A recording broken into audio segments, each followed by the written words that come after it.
people are curious about like say somebody wanted to try them or whatever. Like what would you recommend? Like how maybe they could go about doing that or Mm. stuff like that.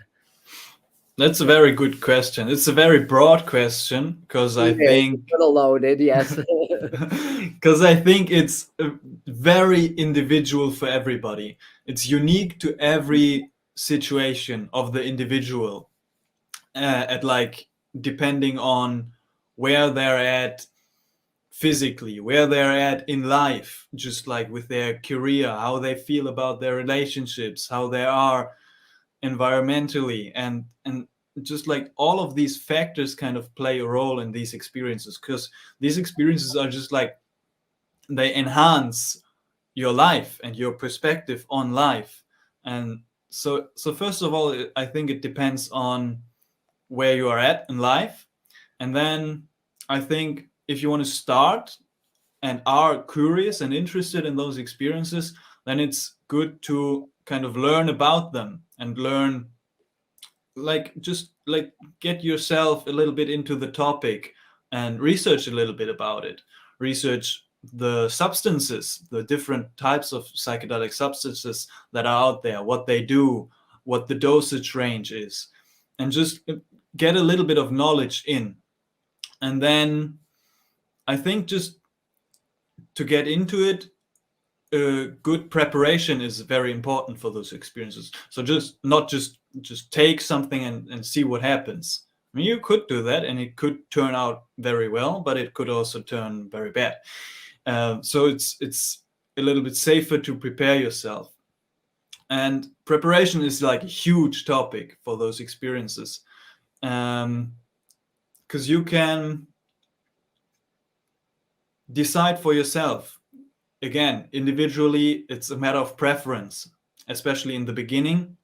You can see how you feel about doing them alone with just like maybe just a microdose, just to see how it feels, and then just go a little bit higher to see how that feels, and go a little bit higher and create like your own ritual about it.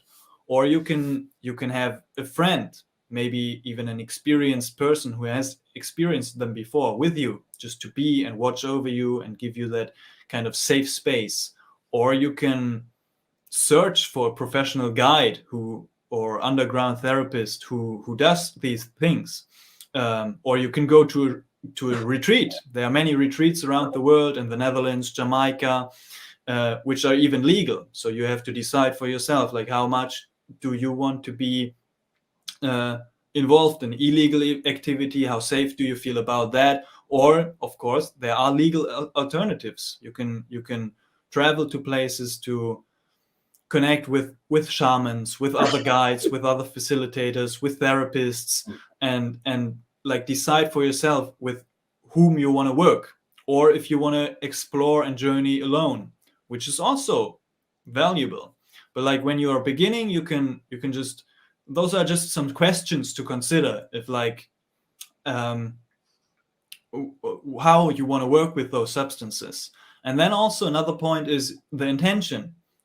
I think it's very valuable to get clear about your intention of why do I actually want to go into those experiences? What do I think I would get out of it? Or what topics do I want to contemplate during those experiences?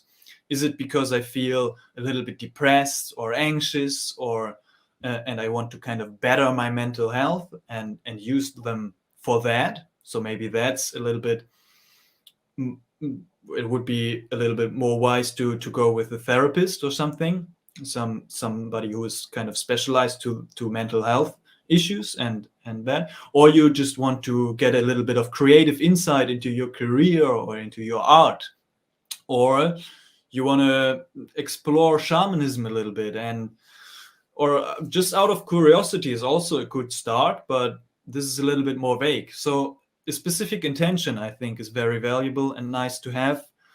And part of this preparation process, I think, especially for beginners, is has nothing to do with psychedelics itself, but with the practices in your life for your own well-being and clarity that can that can kind of ground you and stabilize you. So if you don't have one, maybe consider to build up a meditation practice, or consider to just journal every day for 10 to 20 minutes to just get to know yourself a little bit better. Go spend time in nature a little bit. Or if you're kind of scared and anxious in this consciousness expansion, I would recommend to start slow. So either take very small doses, or maybe just go to a meditation retreat, 10 days of Vipassana. This is going to create a different state of consciousness for you. Or do heavy breathing exercises, shamanic breathing, Wim Hof breathing, do a little bit of cold exposure. Those are all ways. There are many different techniques, like a lot, that can change your state of awareness and your state of consciousness to ways that are not directly correlated to the psychedelic experiences, but very similar in their state of expansion.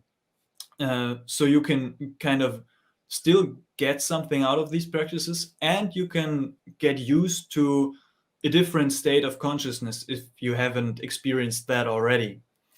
So I think this is just like a few. I think there's a lot more to say for beginners, but this is just a few things that come to my mind at the moment.